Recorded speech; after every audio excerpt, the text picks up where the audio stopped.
तो कहानी की शुरुआत होती है और हम तीन लड़कियों को देखते हैं जो कि एक रोड ट्रिप पर होती हैं और ये लोग एक पार्टी में हिस्सा लेने के लिए कहीं पर दूसरे शहर जा रही होती हैं। लेकिन इनका रास्ता काफ़ी लंबा था और वहां तक जाने का रास्ता डिजर्ट से होकर गुजरता था। लेकिन यहाँ पर हम देखते हैं कि इन तीनों लड़कियों को अपनी फोटो कैप्चर करने की बहुत ज़्यादा शौक थी, जिसके बाद ये तीनों लड़कियां एक सुनसान जगह पर गाड़ी रोक कर वहाँ पर टहलने लगती हैं और ये तीनों एक साथ अपनी सेल्फी को लेना शुरू कर देती हैं। लेकिन तभी हमें यहाँ पर डिजर्ट में दो बदमाश दिखाए जाते हैं जिनका नाम जैंग और बॉब होता है और ये दोनों बदमाश उन तीनों लड़कियों को बहुत दूर से खड़े होकर देख रहे होते हैं और इसके बाद ये लोग दौड़ते हुए इन तीनों लड़कियों के पास आकर उन्हें छेड़ने भी लगते हैं। लेकिन ये तीनों लड़कियां कैसे भी वहां से भागते हुए अपनी कार में वापस आकर बैठ जाती है और वहां से भाग निकलती हैं। अभी हम देख पाते हैं कि रीना जो कि ड्राइव कर रही होती है उसकी माँ का घर बहुत दूर था।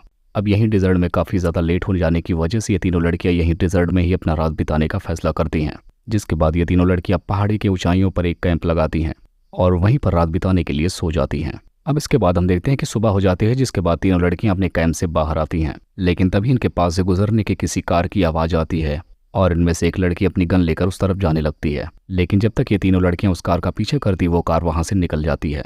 लेकिन इनमें से जो लड़की सूजी होती है वो कार चलाने वाले ड्राइवर को पहचान लेती है और यहाँ पर वो बताते हैं कि ड्राइवर कोई और नहीं बल्कि वही दोनों बदमाश ही थे जिन्होंने उनके साथ पहले भी बदतमीजी कर दी है। अब ये तीनों यहाँ से निकलने ही वाली थी, लेकिन तब तक इनकी नज़र इनकी गाड़ी के टायर पर जाती है जो कि उन्होंने पंचर कर दिए थे ताकि ये तीनों लड़कियां ऐसी जगह पर फंस जाए और यहाँ से कहीं ना जाने पाएं।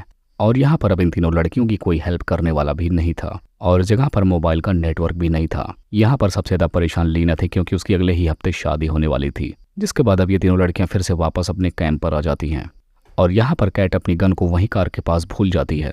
जिसके बाद सूजी उसे वापस अपने साथ लेकर आती है, जिसके बाद वो लाकर गन कैन को देती है, लेकिन अचानक से गन से फायर हो जाता है जिसकी वजह से गोली कैट को लग जाती है। जिसके बाद हम देखते हैं कि कैट की गोली लगने की वजह से वहीं पर मौत हो जाती है। तब यहाँ पर सूजी रीना को समझाती है कि इनके साथ जो कुछ भी हुआ वो बस एक हादसा था। जिसके बाद अब रीना सूजी की बात मान लेती है क्योंकि यहाँ पर सूजी को रीना पर यकीन था कि वो किसी और की जान नहीं ले सकती। लेकिन उसी वक्त कैट के मोबाइल पर एक मैसेज आता है।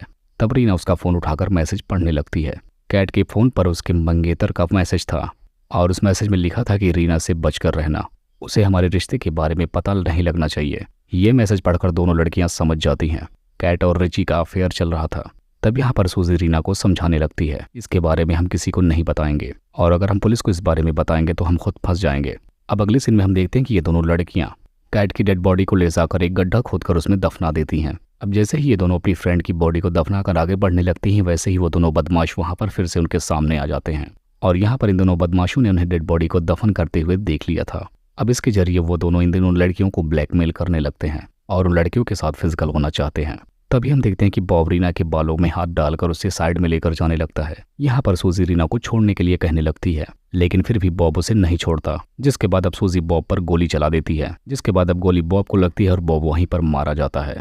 लेकिन तभी मौका देखकर जैक सूजी पर हमला कर देता है, जिसकी वजह से सूजी के हाथ से गन दूर जाकर गिर जाती है और अब जैक सूजी का गला दबाकर उसे मारने की कोशिश करता है और अब इस बार रीना जैक को गोली मार देती है, जिसकी वजह से जैक की भी वहीं पर मौत हो जाती है। अब ये दोनों लड़कियां आपस में काफी डर गई थी, जिसकी वजह से उनको रात में नींद भी नहीं आती। अब जब सुबह रीना की आंख खुलती है तब वो देखती है कि सूजी ने उसके हाथ पैर को बांध दिया है। यहाँ पर सूजी रीना से कहती है कि रिची सिर्फ मेरा है। तब यहाँ पर हमें पता चलता है कि दरअसल ये तीनों लड़कियां एक ही लड़के रिची से प्यार करती हैं। तब यहाँ पर सूजी बताती है कि कैट को मैंने जानबूझकर मारा था। यहाँ पर हम जान पाते हैं कि सूजी रिची से एक तरफा प्यार करती है और रिची की रीना से शादी होने वाली थी, इसलिए सूजी रीना को एक गड्ढे में गिराकर उसे मारने की कोशिश करती है और अब उसे गोली भी मारने वाली थी। लेकिन इस दौरान उसकी गन जाम हो जाती है, जिसकी वजह से सूजी रीना पर हमला कर देती है और रीना वहीं पर बेहोश हो जाती है। जिसके बाद अब सूजी रीना को दफन करने की कोशिश करने लगती है, लेकिन तभी अचानक से सड़क से एक पुलिस की कार गुजर रही थी और यहाँ पर पुलिस को कोई और नहीं बल्कि रिची ही लेकर आया था, क्योंकि रिची को रीना की चिंता हो रही थी,